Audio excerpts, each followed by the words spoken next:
Welcome to The Explainer. Today, we're unpacking a truly fascinating story straight from our source material. It's a story that beautifully illustrates a massive, profound psychological transformation. So let's dive right in and explore how a simple, seemingly small change in perspective can completely rewrite the entire trajectory of a person's life. Right off the bat, I want to ask you, can just one thought change your entire life? I know, it sounds like a pretty big claim, right? We usually think that massive life changes require, winning the lottery, years of grueling study, or just some crazy stroke of luck. But what if the ultimate catalyst for success is actually just shifting the lens through which you view yourself and your relationship with the world? Keep that in the back of your mind as we get into today's story. Section 1. That beggar at the station. Okay, so picture this scene. You've got the deafening noise of the trains, the chaotic rush of the crowds, and right there, sitting in the middle of it all, is a beggar. Day in and day out, his entire existence relies on the pity of strangers. He is surviving solely on the charity of passing railway travelers. His mindset? It's completely focused on asking, on taking, and just hoping that someone else is going to solve his immediate problem of hunger. He feels incredibly small, totally helpless, and completely dependent. Then, one completely ordinary day, the routine breaks. A tall, wealthy-looking man steps off a train, and he's wearing this remarkably sharp suit. Now, to the beggar, this man isn't just a person, right? He's a glowing, walking opportunity. In his mind, a rich guy in a suit means one thing: a massive payout. So, the beggar walks right up to him, hand outstretched, and launches into his usual plea for some money.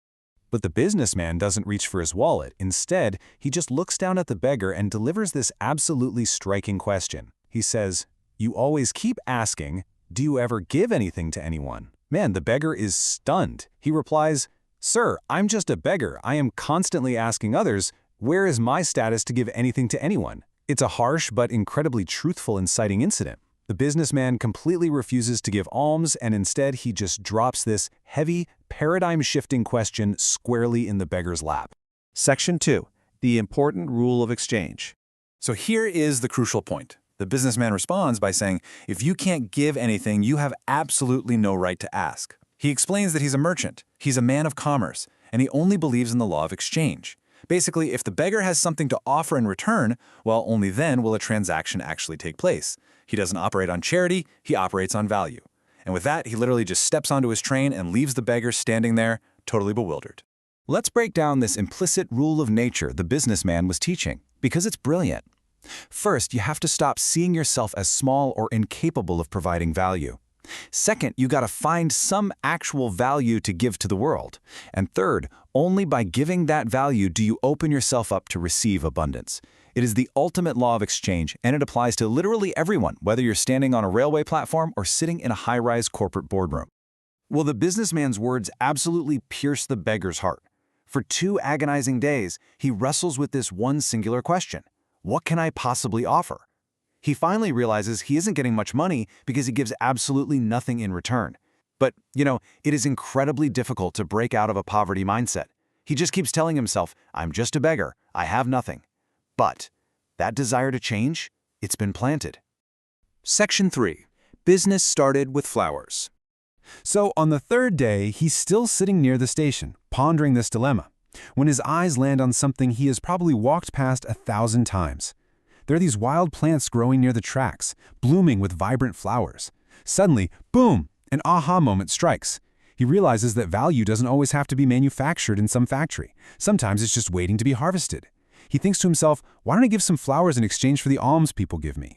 He gets right up, plucks the fresh flowers, and waits for the next train. Now, whenever someone hands him a coin, he immediately hands them a beautiful flower right back. The reaction is instant. The passengers are delighted by the gesture.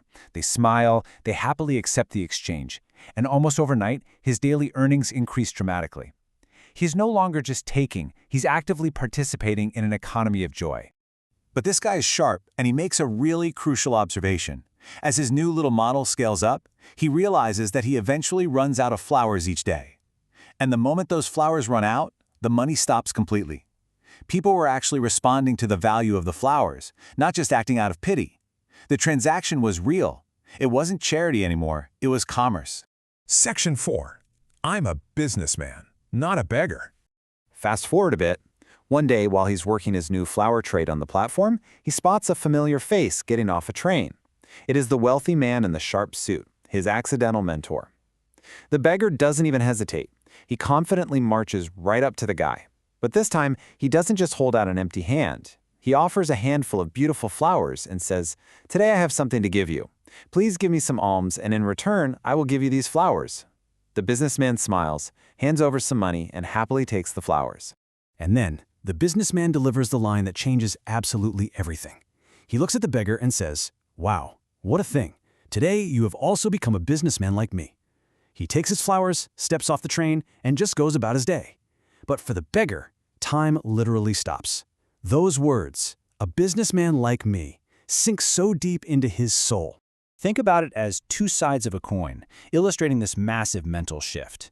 On side A, we have his old identity, the asker, the beggar, defined completely by lack and dependence.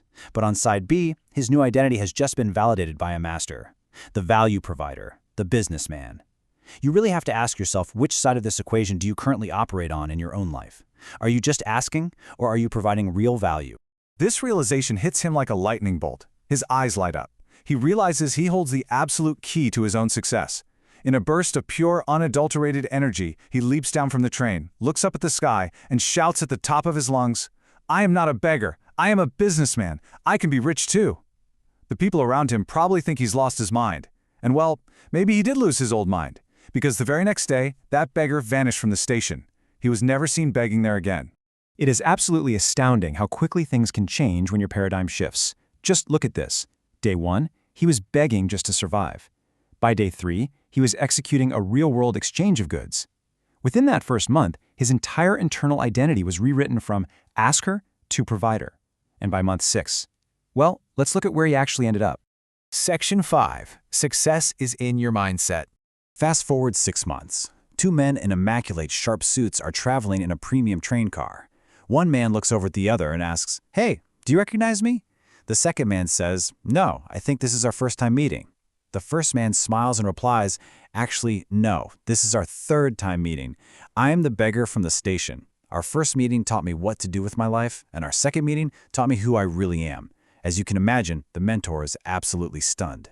The former beggar goes on to explain his massive success. He tells his mentor, "You know, once you told me I was a businessman, I finally understood why people were giving me so much money. It wasn't charity at all. They were paying for the value of the flowers because they couldn't get them that cheap anywhere else. In their eyes, I was already a small trader. But in my own mind, I was still just a beggar." Once his mind caught up with reality, he took all his savings, bought a massive stock of flowers, and totally scaled it up. Now he's a highly successful flower merchant traveling to another city to expand his empire. So, what should we really take away from this? First, the give-and-take rule governs success. Nature rewards those who provide value. Second, you have to stop viewing yourself as small, because if you think small, you're going to stay small. Third, awaken your self-respect. You have something totally unique to offer the world. And finally, success isn't just about what you do, it is deeply about who you believe you are. Transform your thoughts, and you will inevitably transform your reality. Which brings us to our final and honestly most important question. What do you consider yourself, a beggar or a businessman? Are you just waiting for the world to hand you what you want?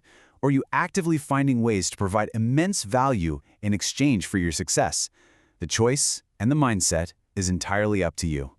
Thanks for joining me on this explainer, and I seriously challenge you to go out there and be the value provider